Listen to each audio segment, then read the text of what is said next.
Hola. Hola. Perfect gin and tonic. Step number one, and most importantly, to make the perfect gin and tonic is to begin with an English accent. We're not losing to Germany this time, okay? This is not football, okay?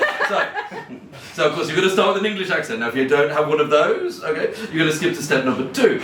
Step number two, you're going to use these large glasses, okay? These are known as copper glasses or balloon glasses. These originally come from Spain. Okay. Now the reason you want to use these large glasses is so the botanicals move around the glass, so we smell the gin before we drink the gin. Okay, that's very, very important. So grab these wonderful large glasses. The next step, of course, is going to be our ice. Okay, you see, we'll do the little Instagram effect for you. There we go. You're using the large ice. Okay. Now this is again very, very important to our perfect gin and tonic. This is all about surface area and density. No, okay? This is the science part of today. Right. Okay? Now, if you have lots of ice in there, you will have lots of surface area, but you won't have the density. Okay, the density comes because we have one piece of ice. Okay? So what you do here, and the reason we do this, is because we don't, of course, want it to melt very quickly. We want it to melt more slowly. Okay? Small ice, I say, is going to melt very quickly. Large piece of ice is going to melt very slowly. Okay? If you don't believe me, just ask the survivors of the Titanic. Okay? About large piece of ice and how they don't melt very quickly. Okay? So we want to go with one large piece of ice. Now, of course, there are two ways to get this ice. Way number one, you can go on Amazon. Okay? And gentlemen, if you're very well behaved, perhaps for Christmas, your significant others, may buy you some ice molds. Okay, these are €7 online. Okay, on Amazon. Okay. The other way, gentlemen, I speak from experience. I don't think you're going to get it, but you can buy an ice making machine from Japan, the Hisaki ice making machine that we have right there. Now, the difference, and the reason, gentlemen, I say I don't think it matters how well behaved you are for Christmas, okay? The reason why I wouldn't get too excited by option number two is because the ice molds cost €7. That machine cost €7,000. Okay? Yes, looking at the faces of these lovely ladies. Germany may be great, but I don't think you're going to be getting an ice making machine for Christmas, my friend. Okay, go with the ice molds, they'll work perfectly well. Also, gentlemen, you can't use the excuse I tried, which was, oh darling, did the exchange rate change in euros and yen overnight? I had no clue the machine was going to be €7,000. My wife didn't believe me, by the way. She did not believe me about that one, of course. But of course, you can, as they make this ice at home. Now, because we have €7,000 worth of ice making equipment, of course, we get clear ice. Okay. Now, at home, okay, you will get ice with the white veins in it, the impurities. That does not matter.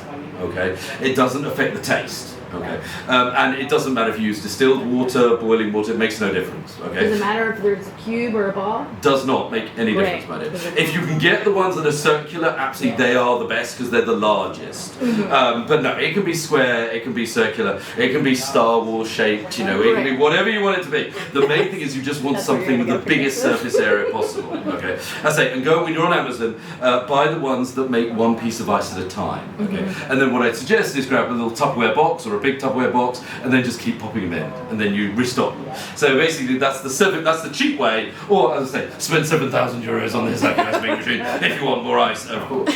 Now, of course, the next step is, of course, going to be our ratio of gin to tonic. Now, of course, in Europe we have the single measure and you have the double measure. Okay, again, quite often in America you have to ask, of course, for a double measure. Okay, here, of course, at the Gin Library, because we're British, we only serve double measures. Okay, because Britain is good at three things: we're good at getting drunk, we're good at making gin, and we're good at fighting with Europe. Okay, that is what Britain is good at. And no, my friends, I did not vote for Brexit. Just to be clear, okay? It was not my idea. Didn't vote for it, just to be clear. So, we go double measure. Okay. You're going to go double measure, my friends. Right, so you go like so. Okay. Now, one lovely part of gin goes in like so. Our next step, of course, then, is to add in our tonic water. Okay? With the honey, getting the wrong one, we're actually going to go with the Indian with this one, and we're going to add in 3 parts tonic water. Okay, so it's a 1 to 3 ratio. 1 part gin to 3 parts tonic water. Okay, 1 to 3, very, very important. 1 to 3. Okay, again, the most common mistake people make is they use all the bottle of tonic water. Don't do it. Okay, 1 to 3. If you use all the bottle of tonic water, it's too much. Okay, it's going to drown out the gin.